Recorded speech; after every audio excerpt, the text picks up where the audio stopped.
E o peso do silêncio. A solidão na roça tem um som próprio. Não é só o silêncio, é o silêncio somado ao rangido da madeira velha, ao vento empurrando a porta do galpão, ao tim-tim-tim distante do catavento enferrujado. É acordar antes do sol e sentir o frio da cama vazia, esticar a mão para o lado e só tocar lençol.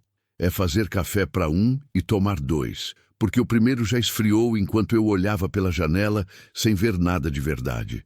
Minha fazenda fica no interior de Goiás, quase divisa com Tocantins, numa estrada de chão que some no mapa quando chove forte. A casa é grande demais para mim sozinho. 3 quartos, varanda larga, sala com móveis que ninguém mais usa, tudo parado no tempo, como se ela ainda pudesse chegar a qualquer momento, puxar a cadeira da cozinha e me pedir um cafezinho com pão de queijo. Mas Maria já faz 4 anos que se foi. Câncer. Rápido demais para a gente se preparar, lento demais para não doer em cada segundo. Quando ela partiu, levou junto o som da casa, o rádio ligado de manhã, o cheiro de bolo no forno, a risada dela quando eu chegava sujo de terra, o jeito que ela dobrava minha roupa e deixava em cima da cama, sempre com um bilhetinho bobo embaixo. Hoje, a roupa fica jogada na cadeira. O rádio tá mudo. A cozinha só serve para esquentar marmita ou fritar ovo. Levantei cedo naquela manhã, como sempre. O céu ainda estava cinza, carregado. Tinha chovido a noite toda, uma tempestade violenta, dessas que assustam até quem já viu de tudo. Raio cortando o céu, vento derrubando galho, a chuva batendo no telhado de zinco como tambor de guerra. Calcei a bota de couro ainda úmida da véspera, vesti a camisa xadrez puída nos cotovelos, passei café no coador de pano. Tomei de pé, olhando pela janela da cozinha. Lá fora, a terra estava encharcada, o pasto alagado em alguns pontos, a cerca do fundo quase sumida na neblina. Peguei o chapéu velho, a lanterna e saí. O cheiro era forte. Terra molhada misturado com capim e estrume. Aquele cheiro que gruda na roupa e não sai. Minhas botas afundavam na lama a cada passo. O silêncio era pesado, só quebrado pelo pingo d'água das árvores e pelo canto rouco de algum sabiá perdido. Fui andando devagar, verificando o curral, o bebedouro, o portão da entrada. Tudo parecia no lugar, mas tempestade sempre deixa rastro. Árvore caída, telha solta, mourão torto. Eu conhecia cada pedaço daquela terra. Tinha comprado com Maria logo depois de casar, ainda jovem, cheio de planos. A gente sonhava em encher a casa de filho, plantar pomar, criar galinha caipira, viver sossegado. Mas a vida tinha outros planos. Parei perto do galpão e acendi um cigarro. O fumo subiu devagar, se misturando com a neblina. Olhei para casa ao longe, as janelas escuras, a varanda vazia, a cadeira de balanço que ela amava, parada, coberta de folha seca. Às vezes eu me pegava conversando sozinho, pensando alto, xingando o silêncio. Cê me deixou aqui, Maria. Cê prometeu que ia ficar. Mas promessa não segura ninguém quando a morte vem buscar. Terminei o cigarro, esmaguei a ponta na lama e segui para o pasto dos fundos. Aquele era o mais afastado, onde eu soltava o gado novo, longe da estrada. A cerca de arame estava velha, precisava trocar, mas eu vinha adiando faz tempo. Faltava ânimo, faltava motivo, faltava tudo. Enquanto andava, pensei em voltar para casa, tomar mais um café, ligar a TV, só para ter um barulho de gente. Mas continuei, sempre continuava. Era isso que me mantinha vivo, a rotina, os passos, o trabalho que não acabava nunca. Foi quando ouvi um gemido baixo, fraco, quase um suspiro. Parei, escutei de novo, vinha da cerca. Meu coração apertou. Pensei em bicho preso, onça ferida, sei lá. Apertei o passo, a lama puxando minhas botas, a neblina ainda fechada. E então eu vi uma jovem, presa no arame farpado, encharcada, machucada, tremendo. E naquele segundo, tudo mudou. Fim do capítulo 1.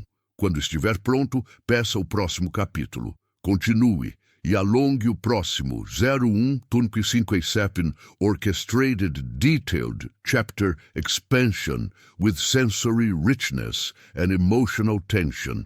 O usuário quer que eu continue e alongue o próximo capítulo. Vou desenvolver o capítulo 2, Encontro Inesperado, focando em a descoberta detalhada da jovem presa na cerca, descrições sensoriais fortes, visual, cheiro, som, tato, o medo e desconfiança inicial dela, a hesitação do fazendeiro, o processo de libertá-la do arame, primeiras palavras trocadas, detalhes do estado físico dela, o dilema interno dele sobre o que fazer, flashbacks sutis de Maria, a decisão de ajudar. Vou alongar bastante, com detalhes ricos, diálogos realistas e construir a tensão emocional. Sítio, capítulo 2. Presa no arame. Nunca vou esquecer aquela imagem. A jovem estava enroscada no arame farpado como um pássaro ferido, o corpo torto, meio de lado, as mãos presas tentando se soltar, mas cada movimento só piorava. O vestido, um vestido simples, estampado, desses de algodão fino, estava rasgado em 3 lugares, encharcado, colado na pele. O cabelo escuro, longo, grudado no rosto e no pescoço, os pés descalços, sujos de barro, arranhados. Ela tremia, não só de frio, de medo também. Quando me viu, arregalou os olhos, um olhar assustado, perdido, como bicho acuado. Tentou se afastar, mas o arame a puxou de volta, arrancando um gemido de dor. Calma, falei, levantando as mãos devagar como se estivesse lidando com égua bravia. Calma, moça, eu não vou te machucar. Ela não respondeu, só me olhava. A respiração rápida, o peito subindo e descendo, os lábios roxos de frio, o corpo inteiro tenso, pronto para fugir, mas sem ter para onde ir. Dei mais um passo. A lama fez barulho embaixo da minha bota. Você tá presa, falei apontando para o arame. Preciso tirar você daí, mas preciso chegar perto, entende? Ela engoliu seco. Assentiu levemente, mas o medo ainda estava estampado no rosto. Eu entendia. Eu era um estranho, um homem grande, barbudo, de chapéu sujo e roupa velha, aparecendo do nada no meio do nada. Me aproximei devagar. A cerca estava retorcida, esticada pela força do vento da noite passada. Um galho grosso tinha caído em cima, entortando os mourões e esticando o arame para baixo. Ela devia ter tropeçado ou escorregado na lama e o arame pegou no vestido, no braço, na perna. Quanto mais ela lutou, mais enroscou. O cheiro era forte. Terra molhada, sangue, suor, medo, um cheiro que gruda na garganta. Seu braço tá preso, falei, me agachando ao lado dela. Vou precisar soltar o arame com cuidado. Vai doer um pouco, mas não tem outro jeito.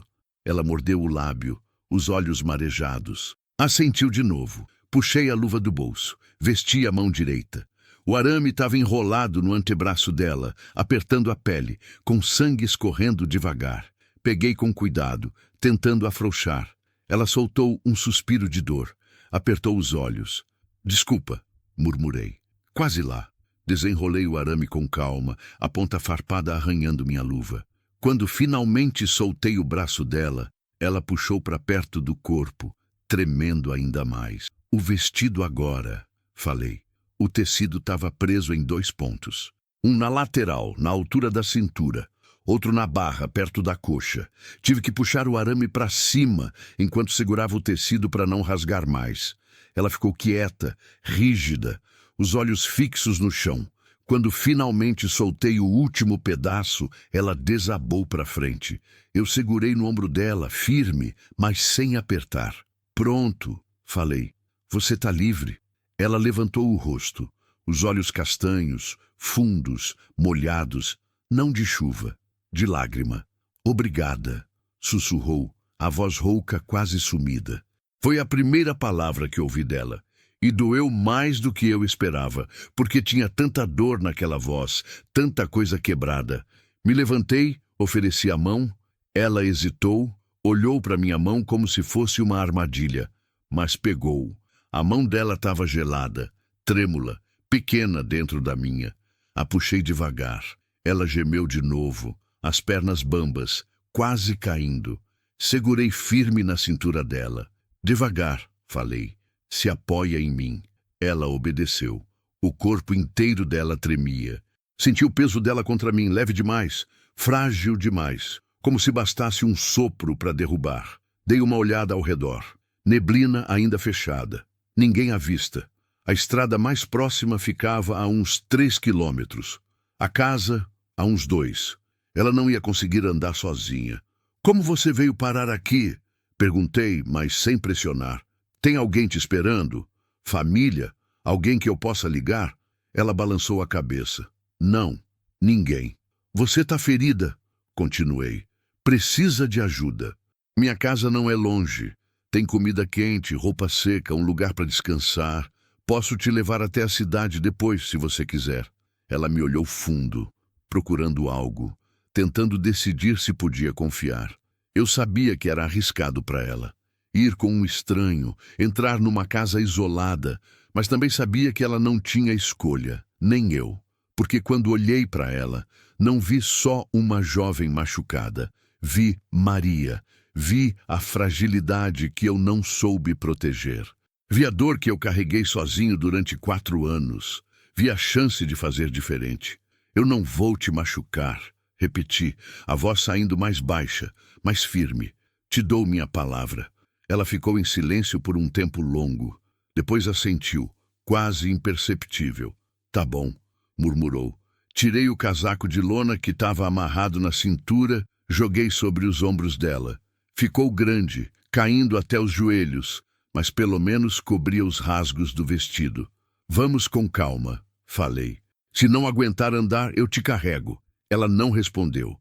Só começou a andar, apoiada em mim, os pés descalços afundando na lama. Cada passo dela era esforço. Cada respiração, uma luta. Andamos devagar, o silêncio pesado entre nós. Só o som da lama, do vento nas árvores, da respiração dela. Pensei em perguntar o nome dela, de onde vinha, o que tinha acontecido, mas não perguntei, porque eu sabia que dor não se pergunta. Dor se espera até estar pronta para sair. Olhei para ela de soslaio. O rosto sujo, os lábios rachados, o olhar perdido. Mas havia algo mais, uma força escondida, uma teimosia, a marca de quem já tinha sobrevivido a coisa pior.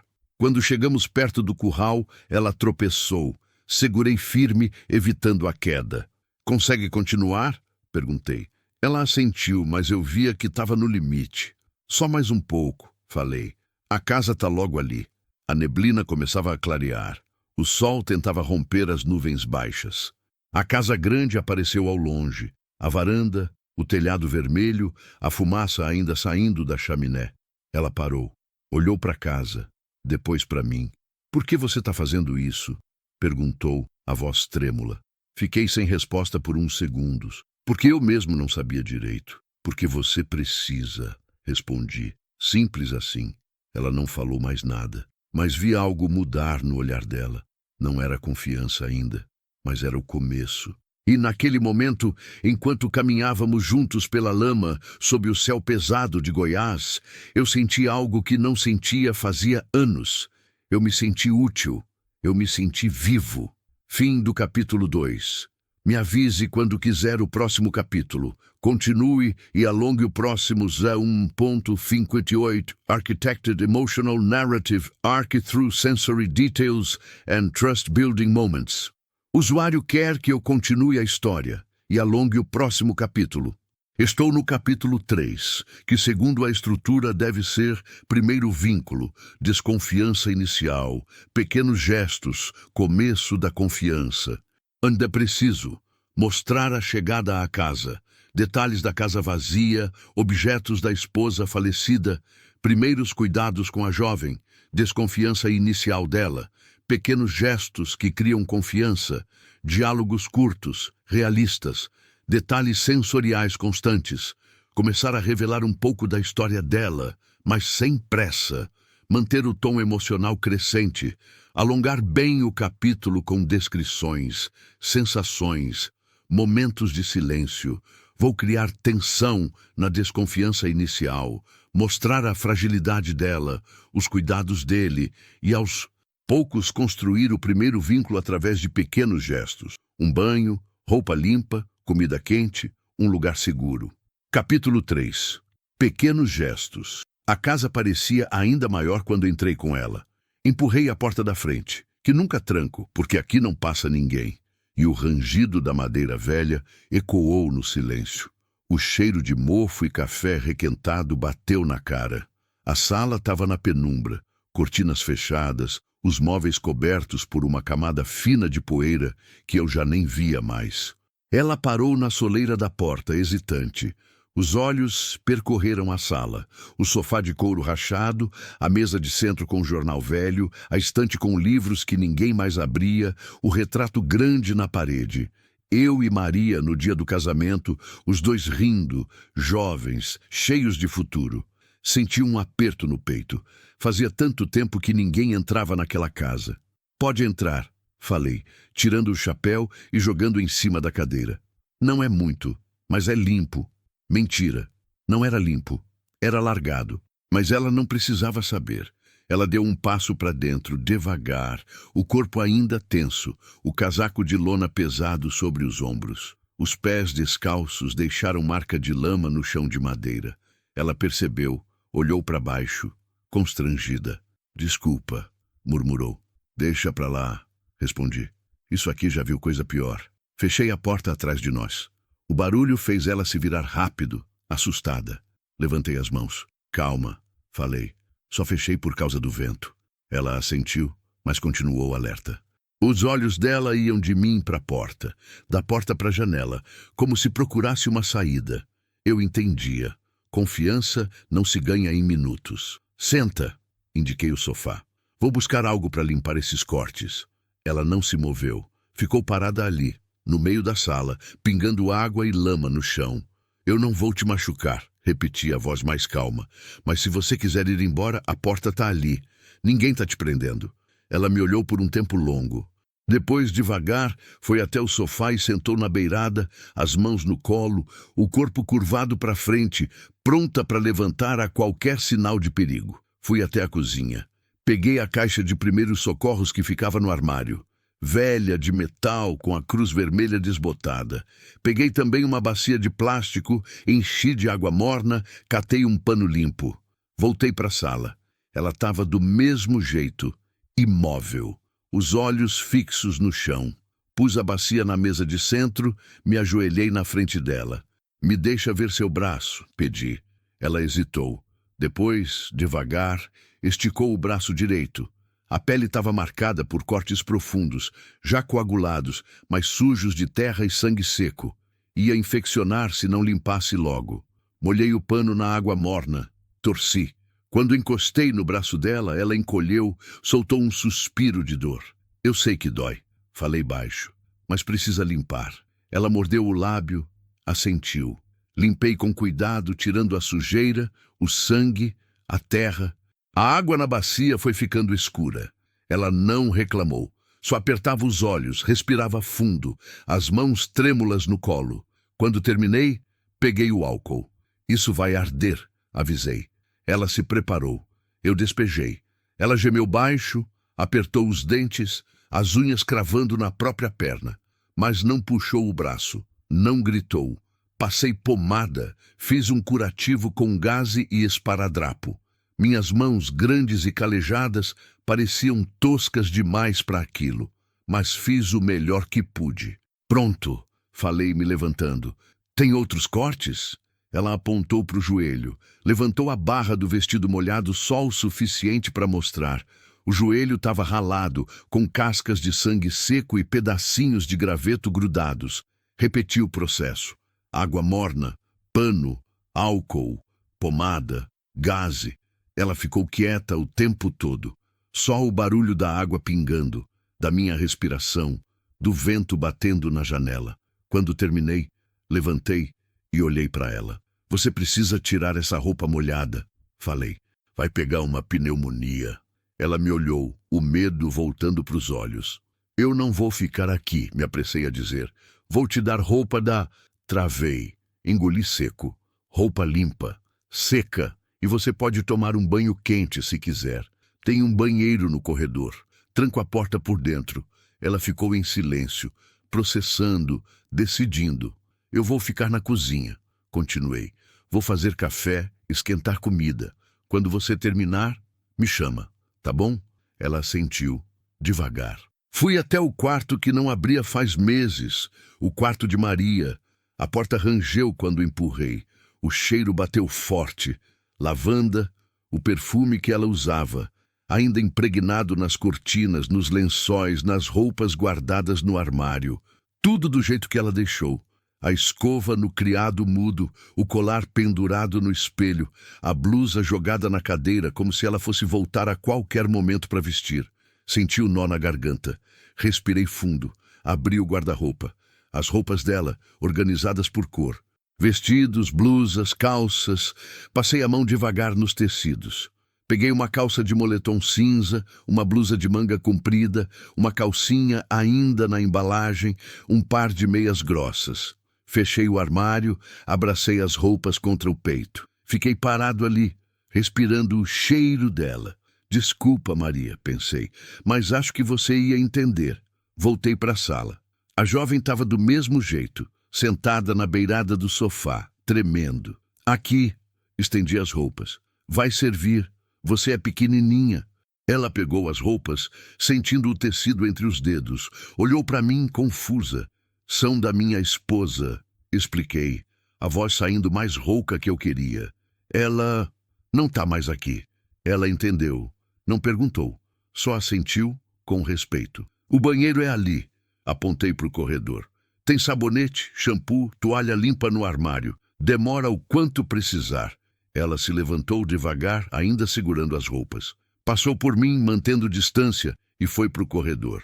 Ouvi a porta do banheiro fechar. A chave girar. Respirei fundo. Voltei para a cozinha.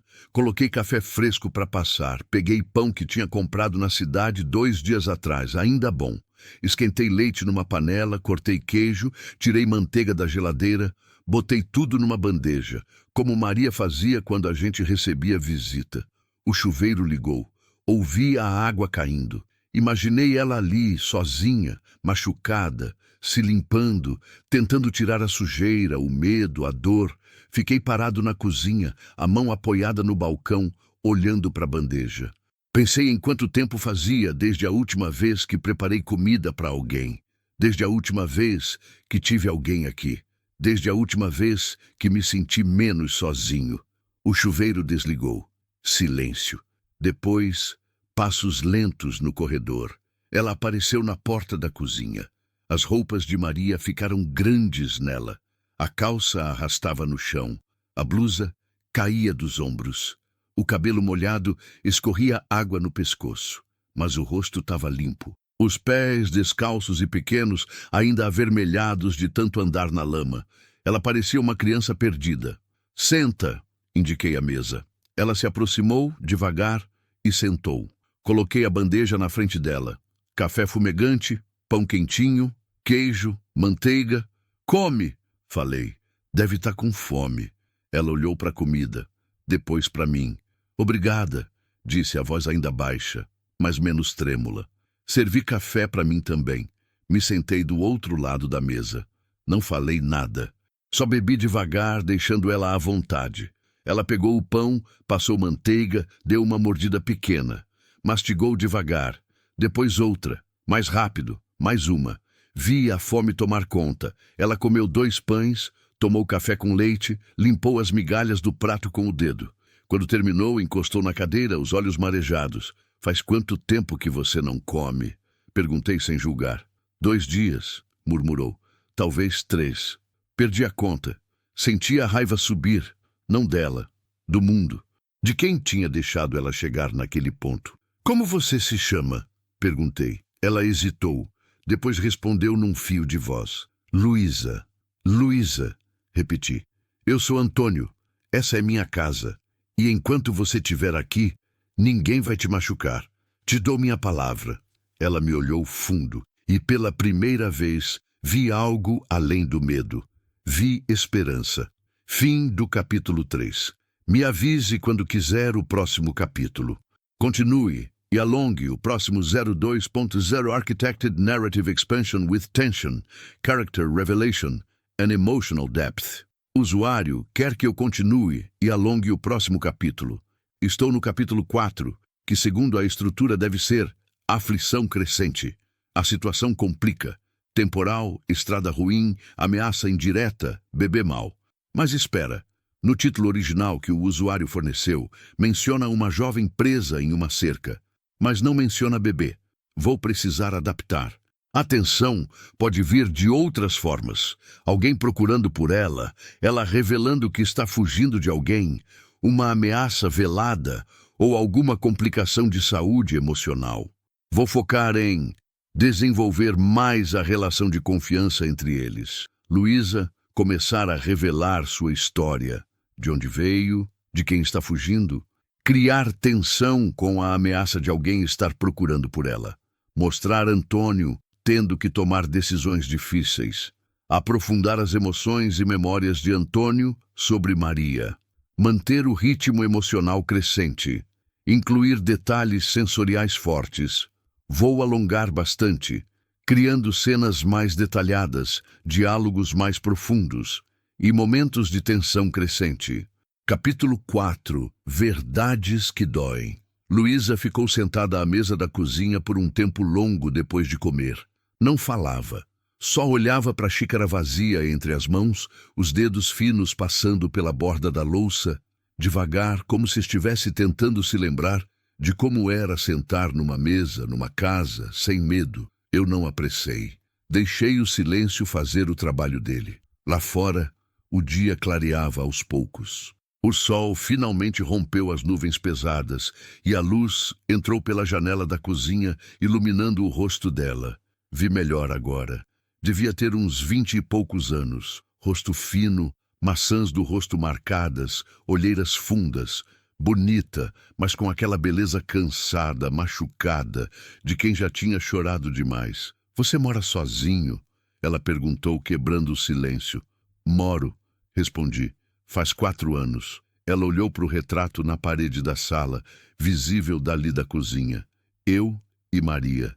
Sua esposa, começou, mas parou sem saber se devia continuar. Morreu, completei, simples assim. Câncer, rápido. Não deu tempo de se despedir direito. Sinto muito, disse ela, e parecia sincero. Eu também, murmurei. Silêncio de novo. Mas era um silêncio diferente agora, menos tenso, quase confortável. E você? Perguntei devagar. Tem alguém te esperando? Família? Amigos? Ela balançou a cabeça, os olhos voltando para a xícara. Não, disse baixo. Não tenho ninguém. Não mais. E como você veio parar aqui? Insisti, mas sem pressionar. No meio do nada, no meio da tempestade, ela respirou fundo. Vi a luta interna. A decisão de confiar ou não. Eu estava fugindo, disse finalmente, a voz quase um sussurro. Meu estômago apertou. Fugindo de quem? Ela fechou os olhos. Uma lágrima escorreu. Limpou rápido com as costas da mão. Do meu ex-marido. A palavra caiu pesada entre nós. Ele... Ela pausou, a voz tremendo. Ele não é uma boa pessoa. Nunca foi. Mas eu demorei muito para perceber. Quando percebi, já era tarde. Senti a raiva subir de novo. Conhecia o tipo.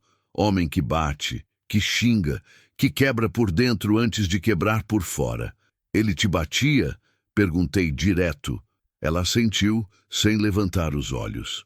No começo era só grito, depois empurrão, depois tapa, depois...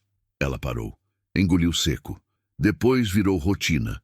Qualquer coisa era motivo. Comida fria, roupa mal passada, eu olhar errado, eu respirar errado.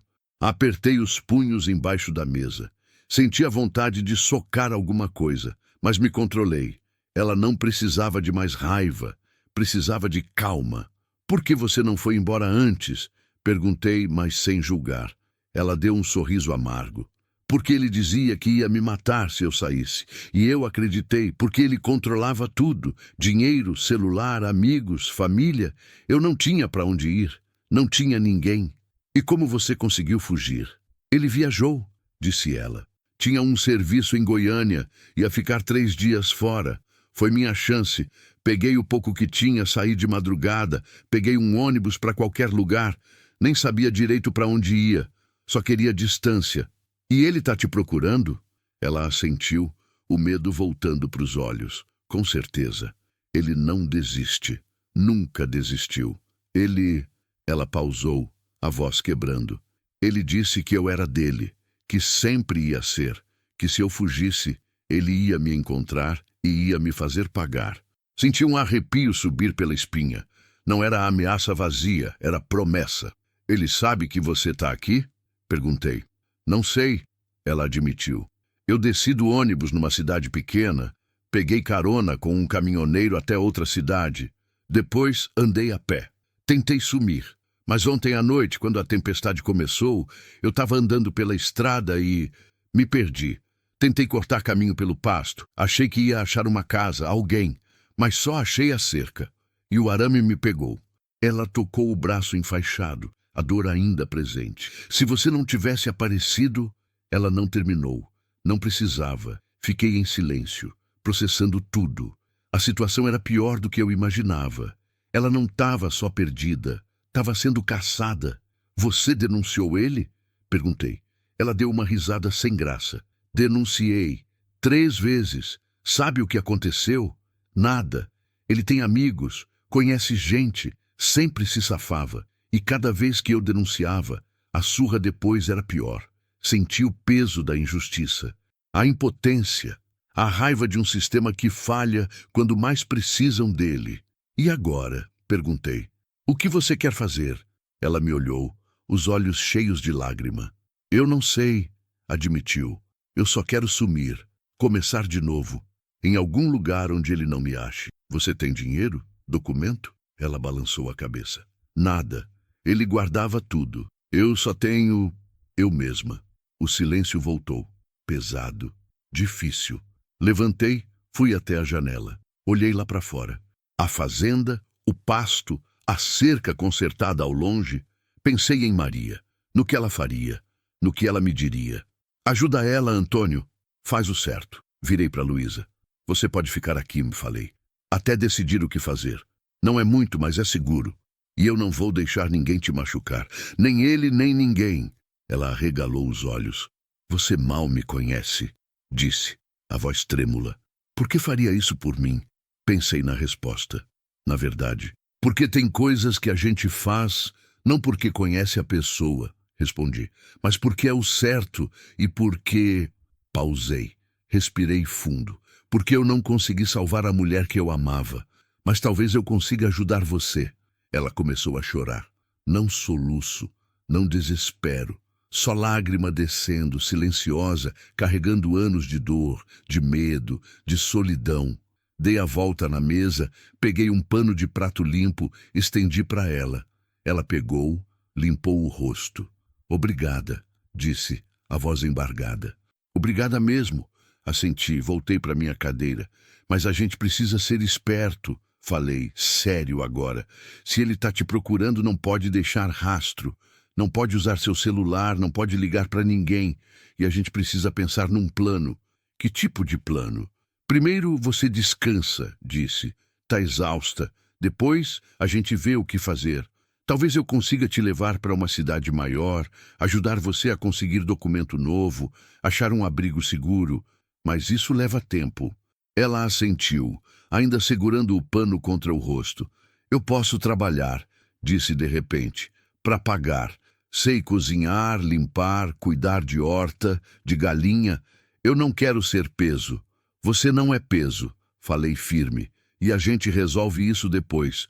Agora você vai descansar. Levei ela até o quarto de hóspedes, um quarto pequeno, simples, com uma cama de solteiro, um guarda-roupa velho, uma janela que dava para o pasto. Estava empoeirado, fazia tempo que ninguém usava, mas o colchão era bom e os lençóis estavam limpos. Aqui, falei, abrindo a janela para ventilar. Não é luxo, mas dá para o gasto. Ela entrou devagar, olhando ao redor como se fosse um palácio. Tá perfeito, disse. Obrigada. Descansa, falei. Se precisar de alguma coisa, eu tô aqui. Saí. Fechei a porta devagar. Fiquei parado no corredor por um momento, ouvindo os sons da casa. O relógio de parede, o vento batendo na janela, os passos dela do outro lado da porta. Voltei para a cozinha, sentei na mesma cadeira, olhei para a bandeja vazia, para as migalhas de pão, para a xícara que ela tinha usado, e percebi que pela primeira vez em 4 anos, a casa não parecia tão vazia. Não consegui trabalhar direito naquela tarde. Fui até o curral, verifiquei o gado, consertei um pedaço da cerca que tinha cedido com a chuva. Mas minha cabeça estava longe. Pensava nela, na história, no medo nos olhos dela.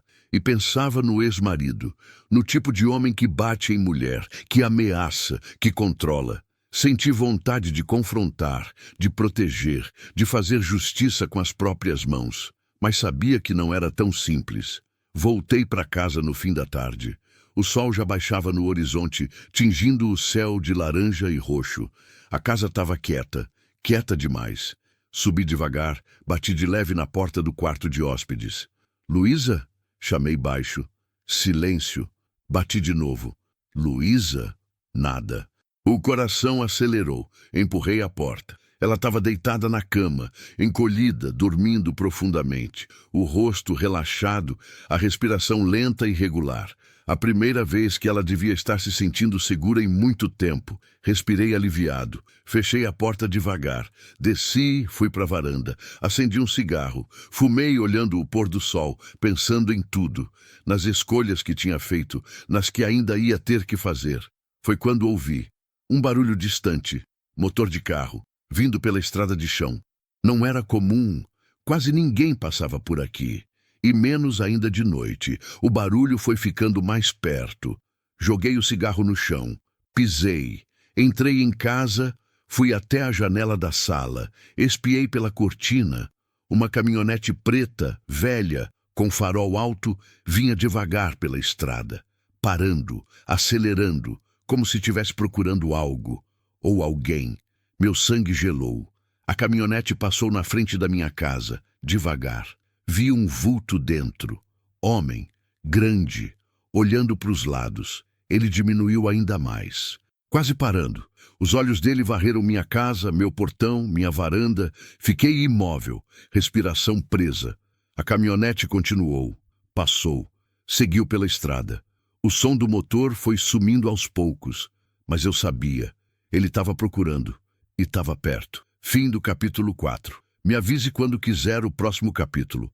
Continue e alongue o próximo 02.02 Orchestrated Narrative, Expansion Blending Tension, Memories and Character Vulnerability. E o usuário quer que eu continue e alongue o próximo capítulo. Estamos no capítulo 5, que de acordo com a estrutura seria Memórias e Feridas, onde o passado do fazendeiro vem à tona, culpa e saudade, o que ele perdeu. Mas também preciso manter a tensão crescente da ameaça do ex-marido. Vou combinar. A tensão da caminhonete que passou Antônio tendo que tomar decisões difíceis. Memórias dele com Maria surgindo. A culpa que ele carrega. Desenvolvimento da relação de confiança com Luísa. Mais detalhes sensoriais do Brasil profundo. Preparação para possível confronto, momentos de vulnerabilidade de ambos os personagens. Vou alongar bem, com muitos detalhes, diálogos realistas, e manter o ritmo alternado entre momentos calmos e tensos. Capítulo 5. Fantasmas e Vigília. Fiquei parado na janela por um tempo que não sei medir. 5 minutos. 10. Talvez mais. Só olhando a estrada vazia, o pó ainda suspenso no ar de onde a caminhonete tinha passado. O coração batia forte no peito, as mãos suadas, a respiração curta. Podia ser coincidência, alguém perdido, um vizinho que eu não conhecia, procurando alguma propriedade. Podia ser, mas não era. Eu sabia. Do jeito que aquela caminhonete tinha passado devagar demais, o motorista olhando demais, parando demais. Aquilo era busca. Era caça. E a presa estava dormindo no quarto dos fundos da minha casa. Fechei a cortina. Respirei fundo. Precisava pensar. Precisava agir. Fui até a cozinha, abri a gaveta debaixo da pia. No fundo, embaixo dos panos de prato velhos, estava a espingarda calibre 12 que meu pai tinha me dado quando comprei a fazenda. Nunca se sabe quando vai precisar, ele tinha dito. Eu nunca tinha precisado, até agora. Peguei a arma. O peso dela era estranho, pesado, real demais. Abri o cano, verifiquei, vazia. Fui até o armário da despensa, peguei a caixa de cartuchos que guardava lá dentro, no alto, longe de vista. Carreguei a espingarda, 2 cartuchos. Fechei o cano com um clique seco que ecoou na cozinha silenciosa. Não queria usar. Rezava para não ter que usar, mas, se precisasse, subi as escadas devagar, a madeira rangendo sob meu peso. Parei na porta do quarto de hóspedes. Ainda ouvia a respiração dela lá dentro, lenta e profunda. Dormindo, segura, por enquanto. Desci de novo. Coloquei a espingarda atrás da porta da sala, encostada, pronta. Depois fui até a varanda. A noite já tinha caído de vez. O céu estava limpo agora, depois da tempestade, cheio de estrelas. A lua crescente iluminava o pasto, as árvores, a estrada de chão que serpenteava até sumir no horizonte. O silêncio era quebrado só pelos grilos, pelas cigarras, pelo vento mexendo nas folhas. Acendi outro cigarro. As mãos tremiam um pouco. Fumei devagar, os olhos fixos na estrada, esperando, vigiando. Pensei em Maria. Ela odiaria me ver assim, armado, tenso, preparado para a violência. Maria acreditava em conversa, em lei, em fazer as coisas do jeito certo. Você não resolve nada com raiva, Antônio, ela sempre dizia. Raiva só gera mais raiva. Mas Maria nunca tinha enfrentado um homem que batia em mulher, que ameaçava, que caçava. Ou talvez sim, talvez eu é que nunca tinha percebido. As memórias vieram sem pedir licença. Maria e eu nos conhecemos numa festa de São João em Goiânia. Fazia quase 30 anos. Eu tinha 22. Ela, 20. Eu estava lá a trabalho, comprando gado, e um amigo me arrastou para a festa. Vi ela dançando quadrilha, rindo, o vestido rodado girando no ar, o cabelo preso com flor. Me apaixonei antes dela terminar de dançar. Levei 3 dias para juntar coragem de falar com ela. Quando finalmente falei, travei, gaguejei, falei besteira. Ela riu. Não de mim, comigo. Você é tímido, ela disse. Eu gosto disso. Namoramos 2 anos. Casei com ela numa igreja pequena em Goiânia, com meus pais, os pais dela, meia dúzia de amigos. Não tinha dinheiro para festa grande, mas não importava. O que importava era ela, eu e a promessa que a gente fez. Na alegria e na tristeza, na saúde e na doença, até que a morte nos separe. A morte nos separou cedo demais. Compramos a fazenda logo depois de casar. Era pequena, maltratada, mas tinha potencial. Trabalhamos duro. Eu no campo, ela na casa, na horta, com as galinhas.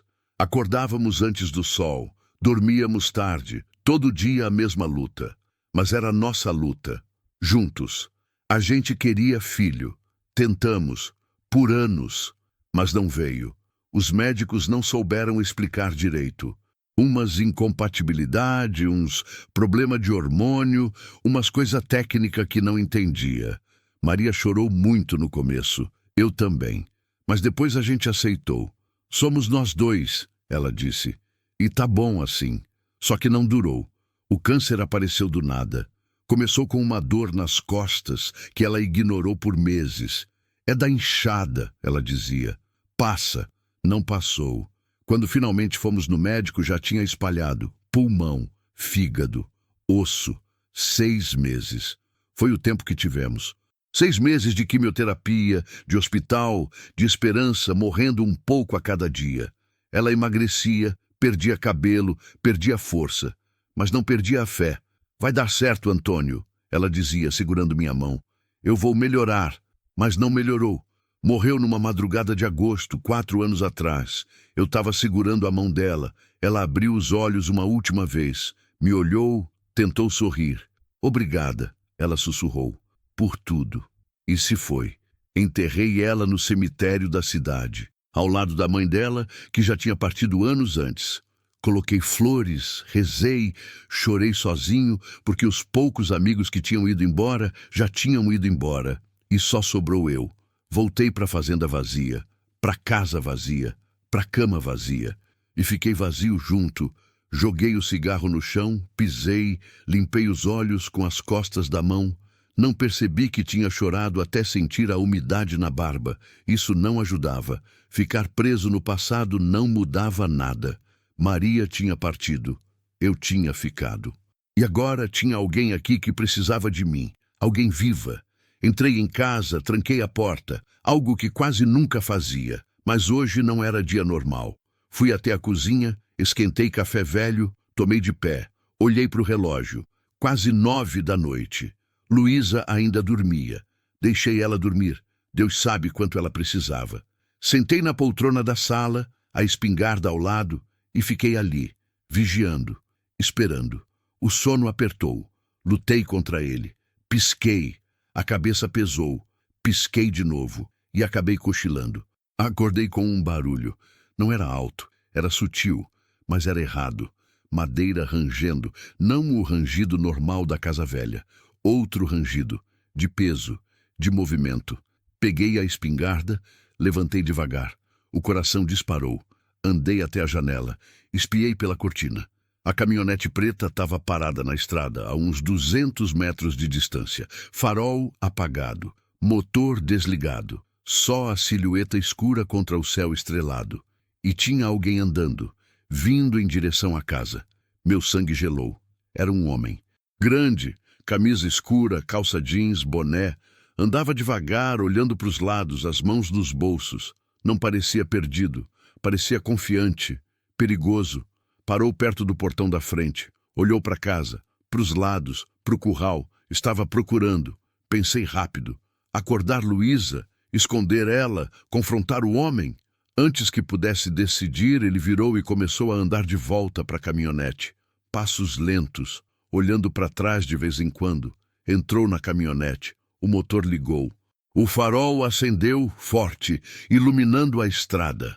A caminhonete deu meia volta devagar e seguiu pela estrada, sumindo na escuridão. Fiquei parado, a espingarda apertada nas mãos, o suor escorrendo pelas costas. Ele não tinha entrado, não tinha batido na porta, mas tinha vindo, tinha olhado, tinha marcado presença. Era um aviso. Eu sei que você está por aqui. Subi as escadas rápido, mas tentando não fazer barulho. Parei na porta do quarto de Luísa, bati de leve. Luísa, chamei baixo. Acorda. Nada.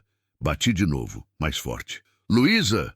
Ouvi movimento, a cama rangendo, passos. A porta se abriu. Ela estava com os olhos inchados de sono, o cabelo bagunçado, a blusa de Maria torta no corpo. O que foi? Perguntou, assustada. Aconteceu algo? Ele passou aqui, falei direto. A caminhonete, o homem. Passou devagar, parou, olhou, voltou. O rosto dela empalideceu. A mão foi para a boca. Ele me achou. Sussurrou, a voz tremendo. Eu sabia que ele ia me achar. De calma, falei, segurando o ombro dela. Ele não entrou, não bateu na porta. Acho que estava só procurando, tentando confirmar. Ele vai voltar, disse ela, as lágrimas começando a descer. Ele sempre volta. Ele não desiste, nunca desiste. Eu sei, falei, firme, mas enquanto você estiver aqui, ele não encosta em você. Te prometo. Ela olhou para a espingarda na minha mão, depois para mim. Você não entende, disse, a voz quebrando. Ele é violento, perigoso. Ele não tem medo de nada. Se ele vier aqui, ele vai ter que passar por cima de mim primeiro. Cortei, a voz saindo mais dura que eu queria. E eu não vou deixar. Ela me olhou por um tempo longo. Depois assentiu, mas ainda trêmula. O que a gente faz? Perguntou. A gente fica alerta, respondi. Não abre porta para ninguém. Não acende luz desnecessária. E amanhã cedo a gente pensa num plano. Talvez te levar para a cidade, para a delegacia, para um abrigo. Delegacia não adianta, disse ela, amarga. Já tentei, ele sempre dá um jeito. Mas dessa vez é diferente, insisti. Você não está sozinha. Eu vou junto, vou testemunhar. Vou fazer barulho até alguém ouvir. Ela respirou fundo, limpou as lágrimas. Por que você está fazendo isso? Perguntou de novo, a mesma pergunta de antes. Você não me conhece. Eu posso ser problema, perigo. Por que arriscar? Pensei na resposta. Na verdade, real. Porque não fazer nada também é uma escolha. Respondi. E eu já escolhi não fazer nada uma vez na vida. Não vou escolher de novo. Ela franziu a testa, confusa. Maria, expliquei, a voz saindo baixa. Minha esposa. Quando ela ficou doente, eu não sabia o que fazer. Me sentia impotente. Via ela sofrendo, morrendo, e tudo o que eu fazia parecia pouco, inútil. Quando ela partiu, eu fiquei com a sensação de que eu podia ter feito mais, lutado mais. Não sei se é verdade, mas é o que eu sinto. Pausei, respirei fundo. Dessa vez, continuei, eu posso fazer algo, posso ajudar, posso escolher ficar do lado certo, mesmo que seja arriscado, mesmo que seja difícil.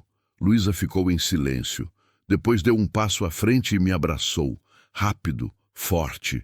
Um abraço de gratidão, de desespero, de alívio. Fiquei sem saber o que fazer. Fazia tanto tempo que ninguém me abraçava. Levantei a mão, hesitante, e dei um tapinha leve nas costas dela. Vai dar certo, murmurei. A gente vai sair dessa. Ela se afastou, limpou os olhos de novo. Obrigada, disse. De verdade, assenti. Volta para o quarto, falei. Tenta descansar. Eu vou ficar de olho. Você não vai dormir?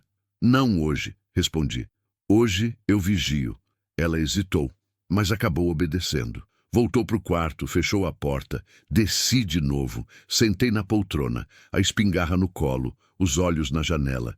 E fiquei ali, a noite toda, vigiando, esperando, protegendo, porque era a única coisa que eu ainda sabia fazer. O amanhecer chegou devagar. O céu foi clareando aos poucos, do preto para o azul escuro, depois para o laranja, depois para o dourado.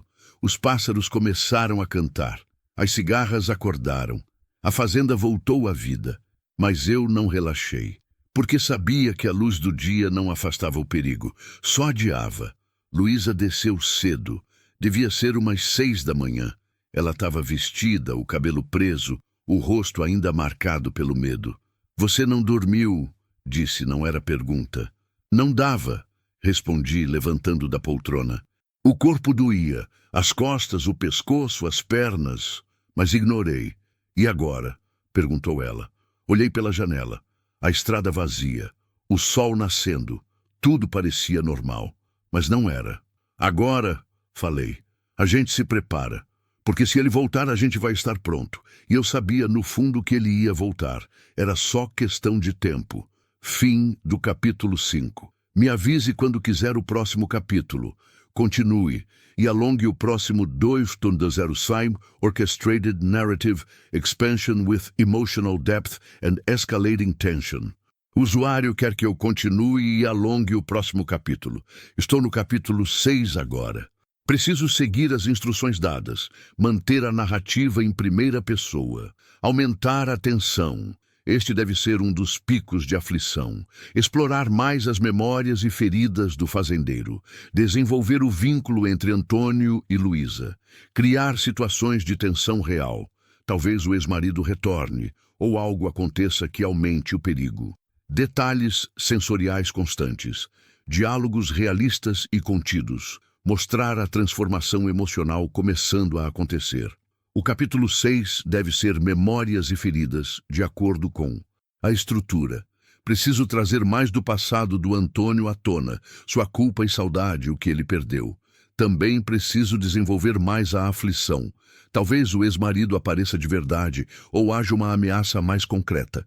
Vou alongar bastante, criar cenas detalhadas, explorar as emoções, criar tensão crescente. Capítulo 6. O que a gente carrega. Preparei café forte enquanto o sol subia no horizonte. Minhas mãos tremiam um pouco, não de medo, mas de cansaço. Uma noite inteira acordado cobra seu preço, mas não podia demonstrar fraqueza. Não agora. Luísa sentou à mesa da cozinha, quieta, as mãos entrelaçadas no colo. Ela não tinha tocado no café que eu tinha servido. Só olhava pela janela, os olhos perdidos na estrada de chão, procurando sinais do que ela sabia que ia vir. Preciso te fazer umas perguntas, falei, sentando na frente dela. Sobre ele, sobre como ele pensa. Se a gente vai se proteger, eu preciso saber com quem a gente está lidando. Ela engoliu seco, mas assentiu. Como ele é? Perguntei. Fisicamente, digo, para eu reconhecer se ele aparecer. Alto, disse ela a voz baixa. 1,80 m, talvez mais. Forte. Ele malha, faz musculação. Gosta de mostrar força. Tem tatuagem no braço direito, uma caveira com cobra. Cabelo curto, quase raspado. Olhos claros, meio cinza, e uma cicatriz aqui. Ela apontou para a própria sobrancelha esquerda. De uma briga que ele teve anos atrás. Gravei cada detalhe. Ele anda armado? Ela hesitou. Às vezes, tem uma pistola, ilegal. Comprou de alguém. Ele gosta de mostrar, de colocar na cintura quando vai sair. Diz que é para se proteger, mas eu sei que é para intimidar. Senti o estômago apertar. Espingarda contra pistola. Não era vantagem. Ele tem amigos? Gente que pode ajudar ele? Tem uns conhecidos, disse ela. Gente que bebe com ele no bar, que faz uns bicos junto. Mas não sei se chamaria de amigos. Ele não confia em ninguém. Nem em mim ele confiava. E família? A mãe dele mora em Goiânia, mas eles não se falam muito. Ele disse que ela é fraca, que nunca defendeu ele do pai. O pai morreu faz tempo. Bebida, um padrão. Sempre tinha um padrão. Violência gera violência. Dor gera dor. E como ele te conheceu? Perguntei. Ela respirou fundo, os olhos ficando úmidos. Num show de forró, disse. Eu tinha 19 anos. Ele tinha 25. Era bonito, falava bonito, me tratava bem no começo. Me levava para sair, me dava presente, me fazia sentir especial. Ninguém nunca tinha me tratado assim. Pausou, limpou os olhos. Meus pais tinham morrido num acidente de carro quando eu tinha 16. Continuou. Fui morar com uma tia, mas ela não me queria lá. Eu era peso. Quando fiz 18, saí. Fui morar sozinha, trabalhar de caixa de mercado, ganhava pouco, vivia apertada. Quando conheci ele, achei que tinha encontrado alguém que ia cuidar de mim, que ia me amar. A voz dela quebrou. Mas era mentira, tudo era mentira. Assim que a gente começou a morar junto, ele mudou. Virou outra pessoa, controlador, ciumento, agressivo. E quando tentei sair, ele disse que ia me matar. Eu acreditei. Silêncio pesado caiu entre nós. Você acreditou porque era verdade, falei. Homem assim não blefa. Ela assentiu, as lágrimas escorrendo. Fiquei presa 3 anos, disse. 3 anos aguentando, apanhando, ouvindo que eu não prestava, que era burra, feia, inútil. Até eu começar a acreditar, até eu achar que merecia. Você nunca mereceu, falei, firme. Nada do que ele fez foi culpa sua. Ela me olhou, os olhos vermelhos. Eu queria acreditar nisso, murmurou. Estendi a mão por cima da mesa. Ela olhou, hesitante, mas pegou. A mão dela continuava pequena e gelada, mas a pressão era mais firme agora. Menos medo, mais confiança. Você vai superar isso, falei. Não hoje, não amanhã, mas vai, e eu vou ajudar. Ela apertou minha mão, um agradecimento silencioso. Passamos a manhã nos preparando. Tranquei todas as portas. Verifiquei todas as janelas. Coloquei tábuas velhas encostadas perto das entradas, caso precisasse bloquear rápido.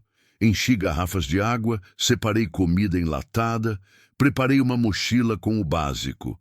Documento meu, dinheiro que tinha guardado, lanterna, faca, remédio de primeiro socorro. Luísa me ajudava em silêncio, carregando, organizando, obedecendo sem questionar. Ela entendia a gravidade. Ela sabia o que estava em jogo. Lá pelo meio-dia, o calor apertou. O sol queimava forte, sem nuvem no céu. O ar ficou pesado, parado, aquele calor de Goiás que gruda na pele e não solta. As cigarras cantavam alto, ensurdecedoras, e o silêncio entre os cantos era ainda mais pesado.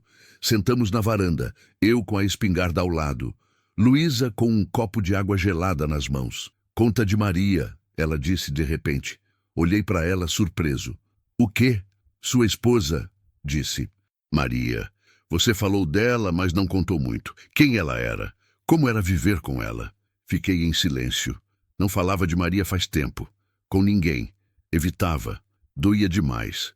Mas talvez fosse hora. Ela era... Comecei procurando as palavras. Ela era o tipo de pessoa que iluminava o lugar. Sabe quando alguém entra num cômodo e tudo fica mais leve? Era assim. Ela ria fácil, cantava enquanto cozinhava, tinha paciência para tudo. Sorri sem querer, lembrando.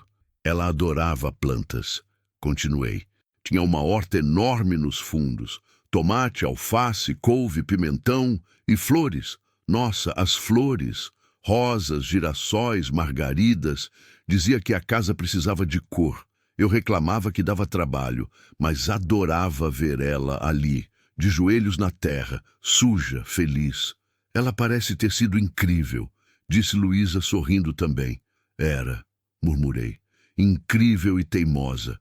Quando decidia alguma coisa, não tinha quem mudasse a cabeça dela. Foi assim que me convenceu a comprar essa fazenda. Eu achava loucura, a gente não tinha dinheiro, o lugar estava caindo aos pedaços. Mas ela insistiu. A gente vai construir nosso sonho aqui, Antônio. Ela disse. E construímos. Pausei. Respirei fundo. Quando ela adoeceu, continuei, a voz ficando mais baixa. Tudo desmoronou. Ela tentou esconder no começo, não queria me preocupar. Mas eu percebi. A forma como ela mancava, como evitava carregar peso, como o rosto dela se contorcia de dor quando achava que eu não estava olhando. Apertei os punhos.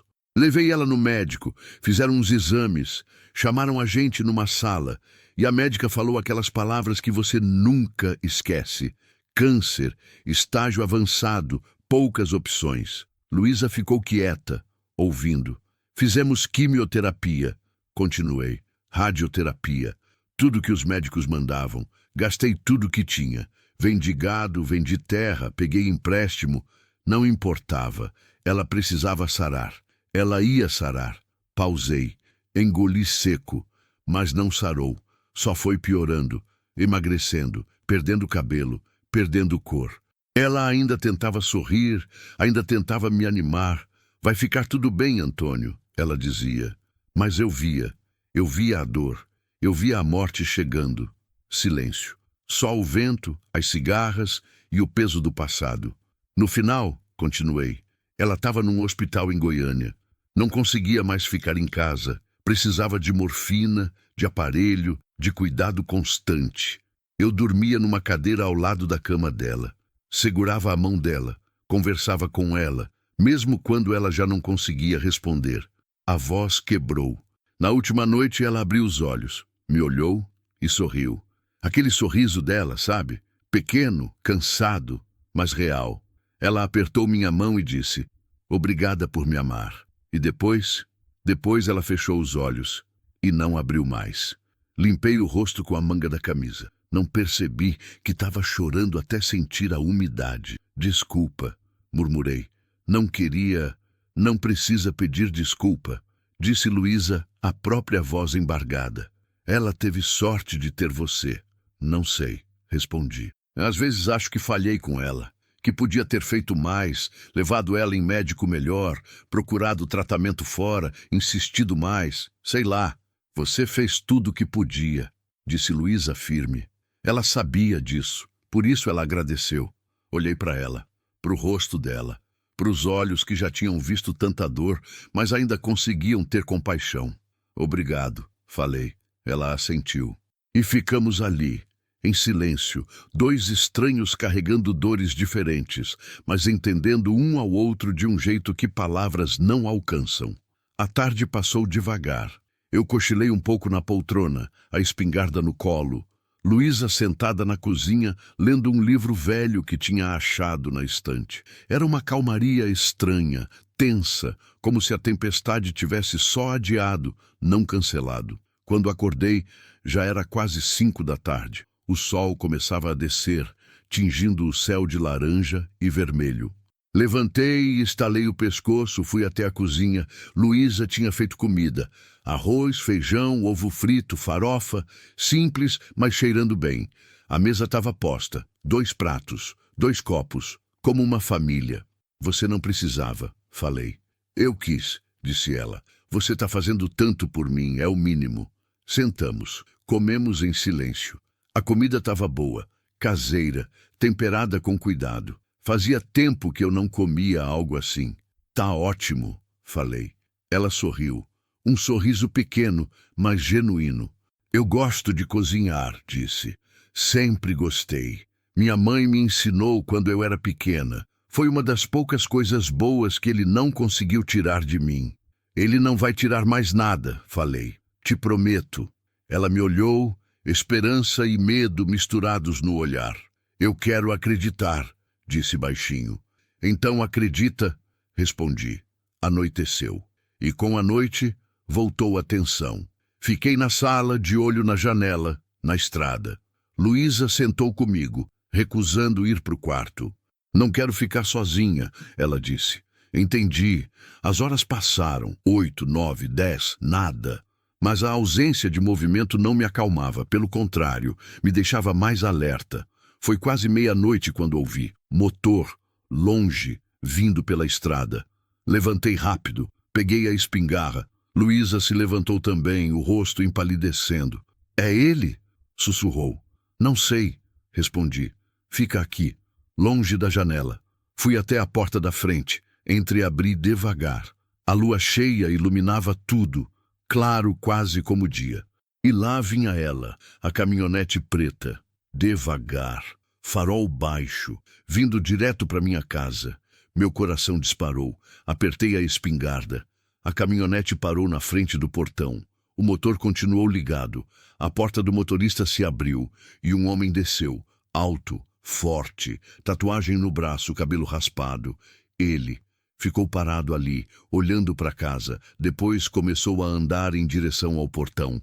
Abri a porta, saí para a varanda, ergui a espingarda, apontei. Longe o suficiente, gritei, a voz firme. Não chega mais perto. Ele parou, me olhou, depois sorriu. Um sorriso frio, sem humor. Eu não quero problema com você, velho, gritou de volta. Só quero o que é meu. Aqui não tem nada seu, respondi. Tem sim, disse ele. Minha mulher. Sei que ela tá aí. Só entrega ela e eu vou embora. Ela não é sua mulher, gritei. E ela não vai a lugar nenhum. O sorriso dele sumiu.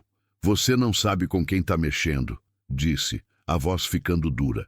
E você não sabe com quem tá mexendo? Respondi, engatilhando a espingarda com um clique alto. Essa é minha propriedade. Você tá invadindo e eu tô armado. Pensa bem no próximo passo. Ele ficou parado, avaliando.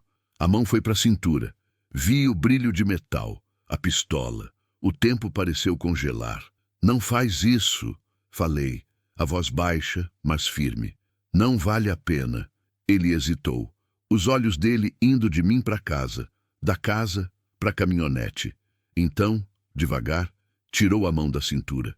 Mas o ódio no olhar continuava. Isso não acaba aqui, disse. Você vai se arrepender. Talvez, respondi. Mas hoje não é esse dia. Agora sai da minha propriedade antes que eu esqueça que sou homem de bem. Ele cuspiu no chão, virou, andou de volta para a caminhonete. Entrou, bateu a porta com força, deu ré, rápido, levantando poeira, e acelerou pela estrada, sumindo na escuridão. Mas antes de sumir, gritou pela janela. Ela é minha, sempre vai ser. E se foi. Fiquei parado na varanda, a espingarra ainda erguida, o coração batendo descompassado, as mãos suadas. Ouvi passos atrás de mim. Luísa. Ele foi embora? Perguntou a voz trêmula. Foi, respondi. Mas vai voltar. Eu sei, disse ela, chorando agora. Eu sei. Abaixei a arma, virei para ela. E pela primeira vez vi não só medo, vi determinação. A gente precisa sair daqui, disse ela. Amanhã, cedo, antes que ele volte com mais gente, com mais arma. A gente precisa ir. Olhei para ela, para casa, para a fazenda que era minha vida. E assenti. Amanhã de manhã, falei, a gente vai. porque ficar era morrer. E eu já tinha perdido gente demais. Fim do capítulo 6. Me avise quando quiser o próximo capítulo. Continue e alongue o próximo 2.07 Orchestrated Narrative Escalation Toward Climactic Confrontation with Sensory Depth. O usuário quer o capítulo 7, continuando e alongando a narrativa. Estamos chegando perto do clímax. Preciso criar a preparação para a fuga. Um momento de tensão crescente, possivelmente o confronto final ou a virada decisiva. Manter o tom emocional e sensorial forte, aprofundar a transformação emocional do protagonista. Criar um pico de aflição conforme as instruções. Vou focar em a preparação tensa para a saída, momento de reflexão do protagonista, possivelmente um problema, obstáculo que complica a fuga, detalhes sensoriais e emocionais fortes, diálogos realistas, construir para o clímax do capítulo 8, capítulo 7, a última noite. Nenhum de nós dormiu naquela noite. Ficamos na sala, as luzes apagadas, só o brilho da lua entrando pelas frestas das cortinas. Eu sentado na poltrona, a espingarda no colo, os olhos fixos na janela. Luísa no sofá, encolhida debaixo de um cobertor, abraçando os joelhos contra o peito, o olhar perdido no escuro. O silêncio era pesado, quebrado só pelos sons da noite. Grilos, vento, a madeira velha da casa rangendo, o relógio de parede marcando cada segundo que nos aproximava do amanhecer. Cada barulho me deixava tenso. Cada sombra que se movia lá fora fazia meu dedo roçar o gatilho. Cada vez que Luísa suspirava, eu olhava para ela, verificando se estava bem. Não estava. Nenhum de nós estava. Você acha que ele voltou para a cidade? Ela perguntou, quebrando o silêncio. A voz dela saiu baixa, rouca, cansada. Não sei, respondi honesto. Talvez, ou talvez está ali na estrada, esperando, vigiando. Ela estremeceu. Ele gosta disso, murmurou. De fazer a gente esperar, de deixar o medo crescer. Ele dizia que o medo era parte da punição, que eu precisava aprender. Sentia a raiva subir de novo, raiva daquele homem, raiva do que ele tinha feito com ela, raiva de um mundo que deixava isso acontecer. Ele não vai te pegar de novo, falei, firme. Amanhã a gente sai daqui. Eu te levo para Goiânia, para delegacia especializada, para abrigo, para onde precisar, mas longe daqui, longe dele. E você? Ela perguntou, me olhando. O que vai ser de você? Da sua fazenda? Da sua vida? Fiquei em silêncio. Pensei na pergunta. Na verdade, dela. Não sei, admiti. Mas sei que ficar aqui, sozinho, esperando morrer de velho num lugar vazio, não é vida. Maria não ia querer isso para mim. O que ela ia querer? Pensei. Lembrei do sorriso dela, das conversas que tínhamos deitados na cama antes de dormir, quando planejávamos o futuro. Ela ia querer que eu vivesse, respondi. De verdade, não só existisse. Ela sempre dizia que a vida era curta demais para desperdiçar com tristeza, que eu precisava achar um jeito de ser feliz, mesmo quando tudo desse errado. E você acha que consegue? Perguntou Luísa. Ser feliz de novo? Olhei para ela, para o rosto dela iluminado pela lua, para os olhos cansados, mas vivos, para a determinação que começava a substituir o medo. Não sei se feliz, falei, mas útil talvez. Se eu conseguir te tirar dessa, te colocar num lugar seguro, te ajudar a recomeçar, acho que isso já seria algo, já seria mais do que eu tenho feito. Ela sorriu, pequeno, triste, mas genuíno. Você já fez mais por mim do que qualquer um, disse. Em 2 dias, você me deu mais dignidade do que eu tive em 3 anos. Não soube o que responder. Então não respondi, só assenti. E ficamos ali, esperando o amanhecer, esperando a chance de fugir. Quando o céu começou a clarear, eu já estava de pé, preparando tudo. Coloquei gasolina na caminhonete velha que usava para ir até a cidade. Uma Ford F-250 branca, 1998, lataria amassada, motor barulhento, mas confiável. Verifiquei o óleo, a água, os pneus, tudo precisava estar perfeito. Não podia arriscar quebrar no meio do caminho. Luísa preparou mantimentos: pão, queijo, água, frutas. Encheu uma sacola. Colocou também o estojo de primeiros socorros, caso precisasse no caminho. Enquanto trabalhávamos, o sol foi subindo. 6 da manhã, 6h30, 7. Quanto mais tempo passava, mais nervoso eu ficava, porque sabia que ele podia estar lá fora, esperando, planejando. Tá tudo pronto, falei entrando em casa. A gente sai em 10 minutos. Luísa assentiu. Ela tinha vestido uma calça jeans que achamos no guarda-roupa de Maria, uma blusa de manga comprida e calçado um tênis velho meu que ficou grande, mas servia.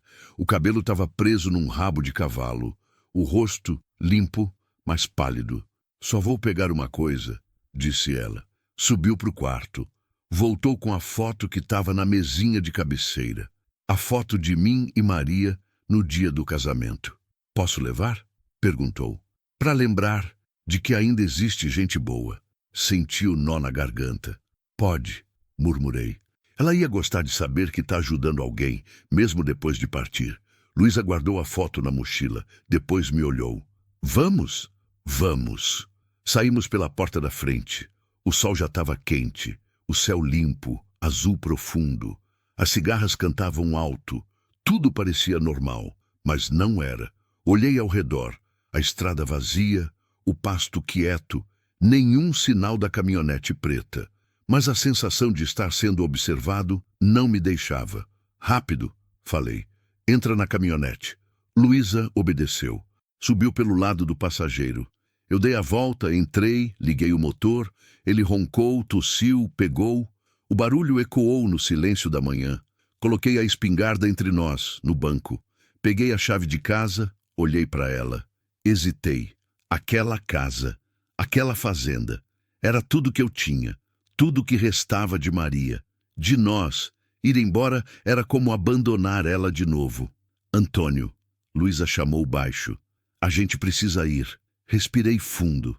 Coloquei a chave no bolso. Engrenei a marcha. E saímos. A estrada de chão era esburacada, cheia de pedra, poeira. A caminhonete chacoalhava, os pneus levantando nuvem vermelha atrás de nós. Eu dirigia rápido, mas com cuidado. Um pneu furado agora seria desastre. Luísa olhava pelo retrovisor a cada 10 segundos. Ele não está vindo, falei tentando acalmar. Mas também olhei. Nada. Só poeira. Ainda, ela murmurou. Seguimos pela estrada vicinal até chegar na BR-153. A rodovia que cortava o interior de Goiás de norte a sul. O asfalto apareceu, preto e liso, e acelerei. A caminhonete ganhou velocidade, 60, 80, 100 quilômetros por hora. O vento entrava pela janela, quente, cheirando a mato seco e eucalipto. Passamos por pequenos povoados, casas simples, comércio fechado, gente andando devagar na beira da estrada. Vida normal. Alheia ao nosso desespero. Quanto tempo até Goiânia? Luísa perguntou. Umas 2 horas, respondi. Se não tiver problema no caminho. Ela assentiu, mas continuou tensa. As mãos apertadas no colo, os olhos indo do retrovisor para a estrada, da estrada para o retrovisor. Eu também estava tenso, porque sabia que ele não ia desistir. Homem assim não desiste. E se ele estava vindo atrás, a gente precisava de vantagem. Passei por um posto de gasolina. Pensei em parar, abastecer, ganhar tempo, mas decidi não arriscar. Tinha combustível suficiente para chegar. Seguimos. Passamos por Porangatu. Pequena cidade, casas simples, movimento tranquilo. Pensei em parar ali e procurar a delegacia local, mas Luísa balançou a cabeça. Ele tem contatos em cidade pequena, disse. Conhece gente. Se a gente parar aqui, ele descobre. Precisa ser Goiânia, cidade grande, onde ele não controla tudo. Fazia sentido. Concordei. Seguimos, mas foi logo depois de Porangatu que aconteceu. Olhei no retrovisor e vi uma caminhonete preta, longe, mas vindo rápido. Meu estômago gelou. Luísa, chamei, a voz saindo tensa. O quê? Olha para trás. Ela virou. Viu? O rosto dela empalideceu. É ele, sussurrou. Tem certeza? Tenho, disse, a voz tremendo. É a caminhonete dele. Reconheço. Apertei o acelerador. A caminhonete velha gemeu, mas obedeceu. 110, 120. Olhei no retrovisor de novo. Ele continuava vindo, rápido, mais rápido que eu. Ele está alcançando, falei. Luísa começou a chorar. Eu sabia, disse entre soluços. Eu sabia que ele ia me pegar. Ele sempre me pega. Não dessa vez, falei apertando ainda mais o acelerador. 130. A caminhonete trepidava, o volante vibrava nas mãos, o motor roncava perigosamente. Mas ele continuava se aproximando. 150 metros. 100. 50. Vi o rosto dele agora, pelo retrovisor, o ódio, a determinação. Ele buzinou, longo, alto, um aviso, uma ameaça. Ele quer que a gente pare, disse Luísa, histérica agora. Ele vai nos tirar da estrada. Ele vai... Segura firme, cortei. Porque à frente a estrada fazia curva, curva fechada, mais de 90 graus. Pisei no freio, virei o volante, a caminhonete derrapou, os pneus gritando no asfalto, a traseira se soltando. Luísa gritou. Segurei o volante firme, controlei, acelerei de novo. Olhei no retrovisor. Ele tinha feito a curva também, mas mais devagar, mais cuidadoso. Ganhamos alguns segundos, mas não ia durar. Antônio, Luísa disse, a voz quebrada. Para, por favor, para. Eu desço, eu vou com ele. Você não precisa morrer por minha causa. Cala a boca, falei mais duro do que queria. Eu não vou parar e você não vai voltar para ele, nunca mais. Ela chorava agora, soluçando. Olhei ao redor, procurando saída, procurando ajuda, e vi, à frente, uma viatura da polícia rodoviária, parada no acostamento, 2 policiais do lado de fora conversando. Alívio inundou meu peito. Pisei no freio, forte. A caminhonete parou com um solavanco. O que você está fazendo? Luísa perguntou confusa. Polícia, apontei. A gente está seguro. Olhei no retrovisor. A caminhonete preta tinha diminuído. Passava devagar agora. O motorista olhando para nós, para o carro da polícia, avaliando. Depois acelerou e passou, sumindo na estrada à frente. Desci rápido da caminhonete. Luísa desceu também, as pernas bambas. Os policiais olharam para a gente. Um deles, mais velho, de bigode grisalho, franziu a testa. Algum problema? Perguntou. Sim, respondi, ainda ofegante. Essa moça está sendo perseguida. Pelo ex-marido. Ele estava vindo atrás de nós. Acabou de passar. O policial olhou para Luísa. Para o estado dela. Rosto pálido, olhos vermelhos, corpo tremendo. É verdade? Perguntou a ela. Ela assentiu, a voz sumida. Ele me batia. Eu fugi. Ele veio me buscar. Esse senhor, apontou para mim, me ajudou, me escondeu. Mas ele descobriu onde eu estava. E agora está nos perseguindo. O policial trocou o olhar com o parceiro. Depois voltou para nós. Vocês vão prestar queixa? Sim, respondi. A gente estava indo para Goiânia, para a delegacia da mulher. Boa ideia, disse ele, mas vou fazer melhor. Vou escoltar vocês até lá, para garantir que cheguem em segurança. Senti o alívio me derrubar. As pernas quase cederam. Obrigado, murmurei. Muito obrigado, ele assentiu. Sigam atrás de nós. A gente vai na frente. Se ele aparecer de novo, a gente resolve. Voltei para a caminhonete. Luísa entrou também. Ela estava chorando, mas agora era choro de alívio. A viatura ligou a sirene, não alta, só um aviso, e saiu na frente. Eu segui atrás, e pela primeira vez desde que tinha encontrado Luísa presa naquela cerca, eu senti que talvez, só talvez, a gente ia conseguir. A viagem até Goiânia levou mais 1h30. A viatura ia na frente, abrindo caminho, e eu atrás, seguro, protegido. Não vimos a caminhonete preta de novo.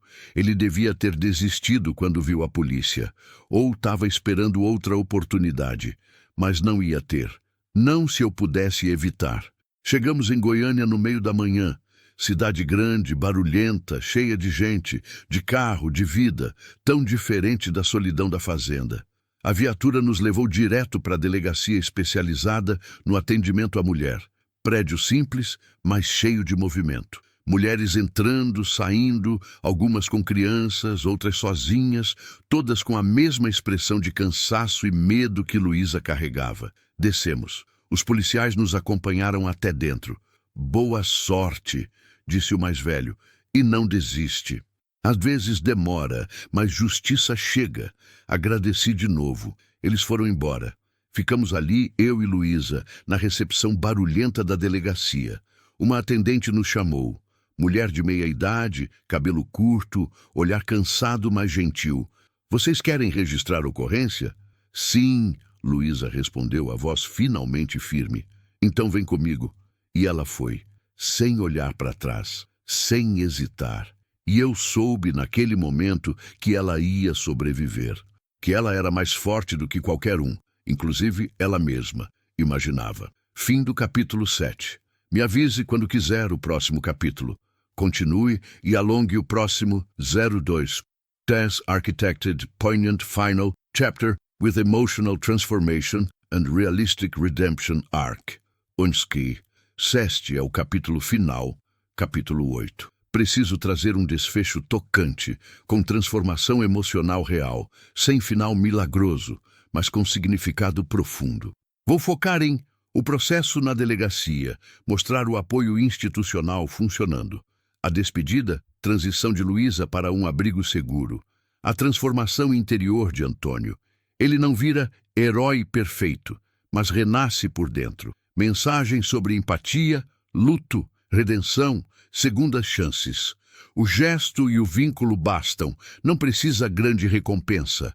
Mostrar o luto de Antônio se transformando, ele abre espaço para cuidado com os vivos, volta a sentir, volta a acreditar. Final que mostra novo caminho sem ser açucarado. Vou alongar bem este capítulo final, mostrando o processo na delegacia em detalhes. Conversas finais entre Antônio e Luísa. Reflexões de Antônio sobre Maria, sobre o que viveu. O momento da despedida. Antônio voltando para a fazenda transformado. Um epílogo mostrando a mudança interior dele. Talvez uma coda mostrando o contato futuro com Luísa. Carta, ligação, para mostrar que o vínculo permaneceu. Preciso manter o tom emocional, realista, sem romantizar, mas mostrando esperança e transformação genuína. Capítulo 8. Recomeços. A delegacia tinha cheiro de café velho, papel e cansaço. Sentei numa cadeira de plástico duro na sala de espera, enquanto Luísa era levada para uma sala privativa no fundo. A atendente tinha explicado que o depoimento dela precisava ser colhido com calma, em ambiente seguro, por uma delegada especializada. Podia demorar. Eu disse que esperava, o tempo que fosse necessário. A sala de espera estava cheia, mulheres de todas as idades. Algumas com crianças no colo, outras sozinhas olhando para o chão, os olhos distantes. Algumas choravam baixinho, outras tinham a expressão vazia, como se já não tivessem mais lágrimas. Reconheci aquele olhar. Era o mesmo que Luísa tinha quando a encontrei presa na cerca. O olhar de quem já tinha desistido, mas ainda assim continuava respirando. Uma mulher sentou ao meu lado. Devia ter uns 50 anos, cabelo grisalho, rosto marcado. Segurava uma sacola plástica no colo, apertada contra o peito. Primeira vez aqui? Ela perguntou, a voz rouca. Sim, respondi. Trouxe uma amiga. Ela assentiu, como se entendesse tudo sem eu precisar explicar. Eu já vim 7 vezes, disse ela. 7. Sempre a mesma história. Ele promete que vai mudar. Eu volto. Ele muda por uns dias, depois volta a bater. Senti um aperto no peito. E por que você volta? Perguntei sem julgar. Ela deu um sorriso triste. Não, porque ele é pai dos meus filhos, porque não tenho para onde ir, porque ele diz que me ama, porque... Pausou. Porque eu não sei viver sem ele, mesmo que viver com ele seja morrer aos poucos. Silêncio pesado caiu entre nós. Mas hoje, ela continuou, a voz ficando mais firme, eu não vou voltar. Meu filho mais velho, de 16 anos, disse que se eu voltasse, ele ia embora de casa. Disse que não aguenta mais ver o pai me bater, que preferia me ver morta do que covarde. Ela limpou os olhos. Então eu vim. De verdade dessa vez. Vou pedir medida protetiva. Vou pro abrigo. Vou tentar recomeçar, mesmo com medo. Mesmo sem saber se vai dar certo. Olhei para ela, pro rosto cansado, mas determinado. Vai dar certo, falei. Porque você tá aqui, e isso já é coragem. Ela sorriu de novo. Dessa vez, menos triste. E sua amiga? Perguntou. Como ela chegou até você? Contei. Resumido. A tempestade, a cerca, o resgate, a fuga, a perseguição. Ela ouviu em silêncio. Quando terminei, ela colocou a mão no meu braço. Você salvou ela, disse. Não só do ex-marido, mas dela mesma. Porque quando a gente está naquela situação, a gente esquece que merece coisa melhor. Esquece que a gente vale alguma coisa. Você mostrou para ela que ela vale. Não soube o que responder, então só assenti. Ela se levantou quando chamaram o nome dela. Antes de ir, olhou para mim. Obrigada por ser diferente, disse. Por não ser como eles. E foi. Fiquei ali, sozinho, pensando nas palavras dela, em quantas mulheres passavam por ali todo dia, quantas histórias parecidas, quantas dores iguais. E pensei em Maria, em como ela nunca tinha passado por isso, porque eu nunca tinha levantado a mão para ela, nunca a tinha diminuído, nunca a tinha controlado, mas também pensei em como eu tinha falhado de outras formas, como eu tinha me fechado depois que ela morreu, como eu tinha deixado a vida passar, sozinho, amargo, preso no luto. Maria não ia querer isso. Ela ia querer que eu vivesse, que eu ajudasse, que eu fizesse diferença. E talvez, só talvez, era isso que eu estava fazendo agora. Luísa saiu da sala quase 3 horas depois. O rosto estava inchado de tanto chorar. Os olhos vermelhos, cansados, mas havia algo diferente, uma leveza, como se um peso tivesse sido tirado dos ombros. E aí? Perguntei, me levantando. Eu contei tudo, disse ela, a voz rouca. Tudo que ele fez, as surras, as ameaças, o controle, tudo. A delegada ela foi incrível. Acreditou em mim, não duvidou, não culpou, só ouviu. E agora? Agora ela vai pedir medida protetiva de urgência, explicou. Ele não vai poder chegar perto de mim. Se chegar, vai ser preso. E ela vai abrir investigação. Disse que com o meu depoimento, com as marcas no meu corpo, com a perseguição de hoje, ela tem base para processar ele. Alívio me inundou. Isso é bom, falei. Muito bom. E tem mais, continuou ela. Ela me encaminhou para um abrigo. Um lugar seguro, sigiloso, onde ele não vai me achar. Posso ficar lá até conseguir me organizar. Eles ajudam com documento, trabalho, moradia. Vou ter uma nova chance. Sorri. De verdade. Pela primeira vez em dias. Você merece, falei. Ela me abraçou. Forte. Apertado. E dessa vez eu retribuí, sem hesitar. Obrigada. Ela sussurrou no meu ouvido. Por tudo. Por me salvar. Por acreditar em mim. Por não desistir. Você que não desistiu, respondi. Você lutou. Você saiu. Você veio até aqui. Isso foi você. Ela se afastou, limpando os olhos. Mas eu não teria conseguido sozinha, disse. Se você não tivesse me encontrado naquela cerca, se não tivesse me acolhido, eu não sei onde eu estaria agora. Mas eu encontrei, falei. E você está aqui. E vai ficar bem. Ela assentiu, sorrindo por entre as lágrimas. Uma assistente social apareceu na porta. Mulher jovem, cabelo preso, expressão gentil. Luísa, chamou. Estou aqui para te levar para o abrigo. Você está pronta? Luísa olhou para mim, depois para a assistente, depois de novo para mim. Eu tô, disse. A assistente esperou na porta. Luísa se virou para mim uma última vez. A gente vai se ver de novo? Perguntou, a voz pequena. Se você quiser, respondi. Quando você estiver pronta, quando você estiver segura, eu vou estar lá, na fazenda, esperando. Ela sorriu. Tirou algo da mochila. A foto de mim e Maria no dia do casamento. Fica com ela, disse, estendendo. Não, falei. Você precisa dela mais do que eu, para lembrar que existe gente boa, que existe amor de verdade, que existe esperança. Ela olhou para a foto. Depois guardou de volta na mochila. Então eu vou guardar para você, disse. E quando a gente se ver de novo, eu devolvo. Pode ser? Pode, concordei. Ela se aproximou, beijou minha bochecha. Rápido, leve. Até logo, Antônio. Até logo, Luísa. E ela foi, seguindo a assistente social, sem olhar para trás. Caminhando em direção a um futuro incerto, mas seu. Fiquei ali, parado na recepção da delegacia, vendo ela sumir pelo corredor. E senti algo que não sentia fazia muito tempo. Orgulho. Não de mim, dela. Voltei para a caminhonete. O sol já estava alto no céu, queimando. Goiânia fervia de calor, de barulho, de movimento.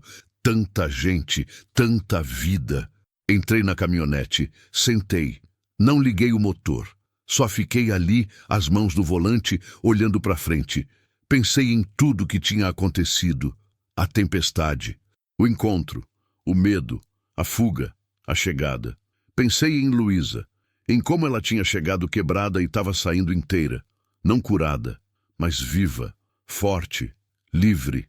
E pensei em mim, em como eu tinha passado 4 anos morto por dentro, respirando, mas não vivendo, trabalhando, mas sem propósito, existindo, mas sem sentir.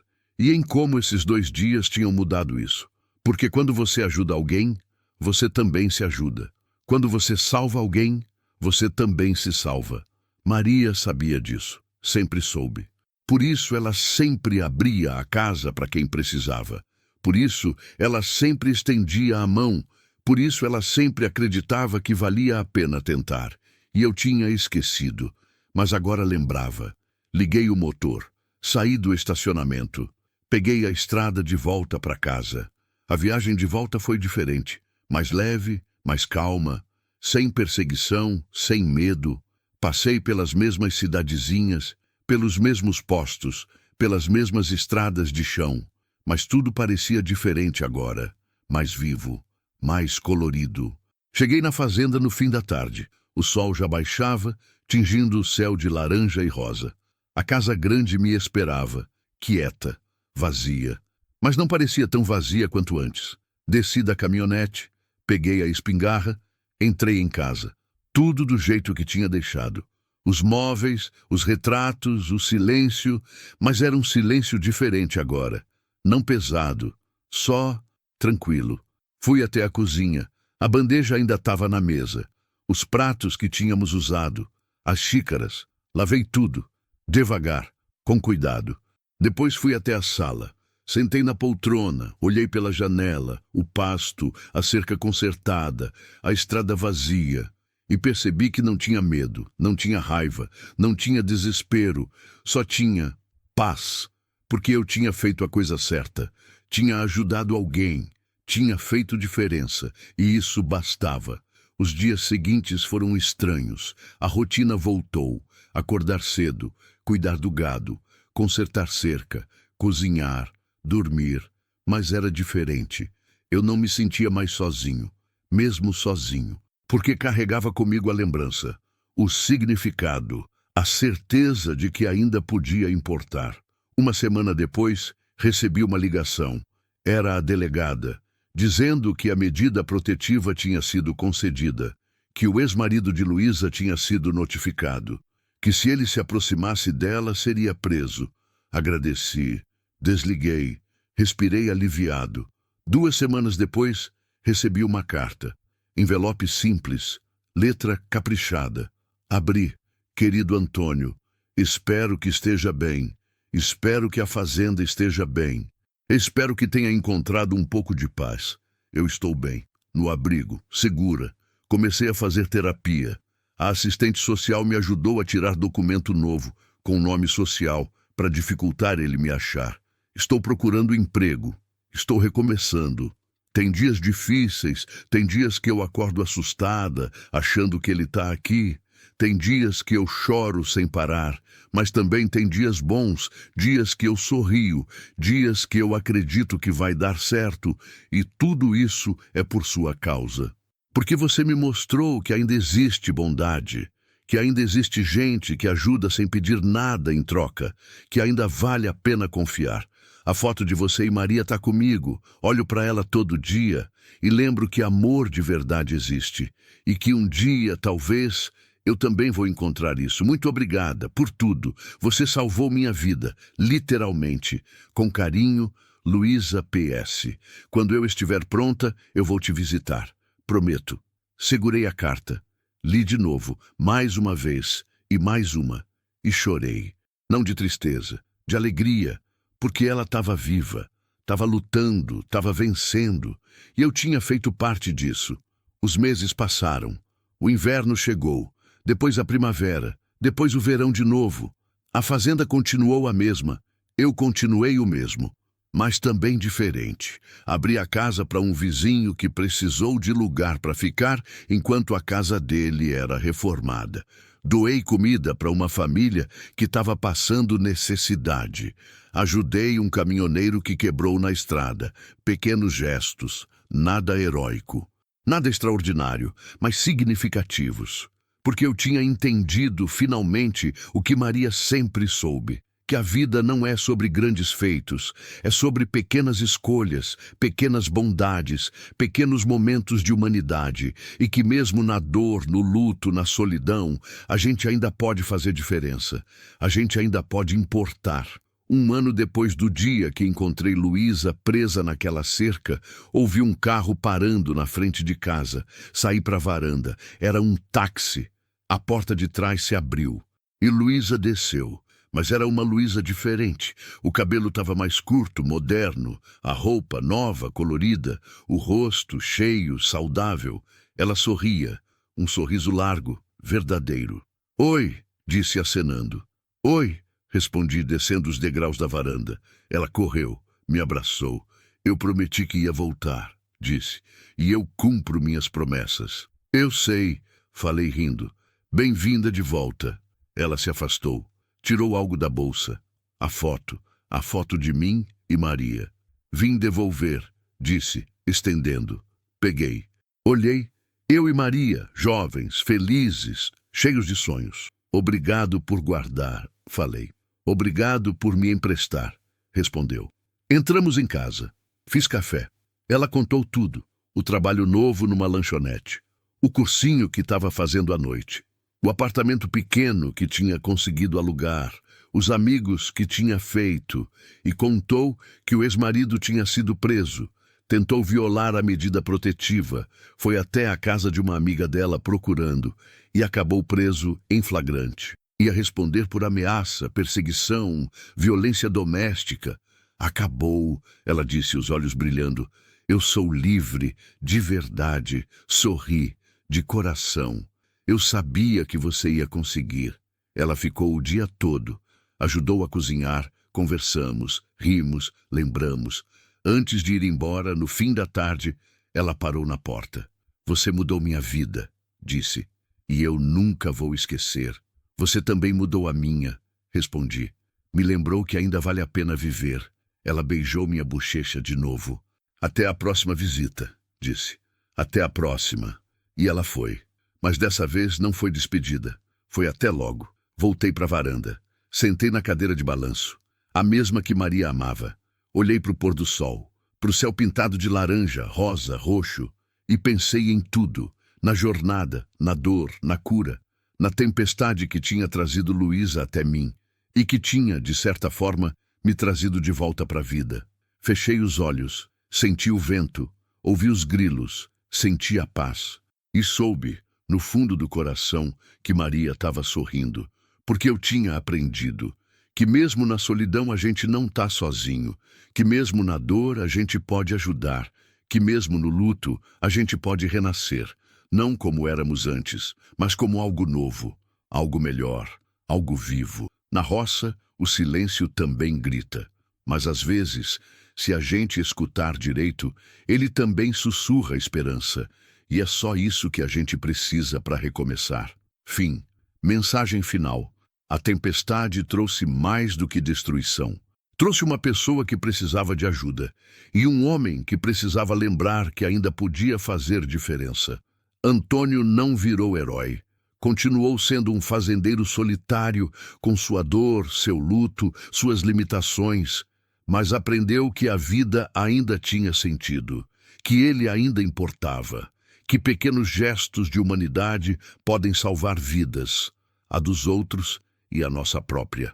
Luísa não teve final de conto de fadas, teve final de luta, de recomeço difícil, de terapia, trabalho duro, medo que ainda volta às vezes.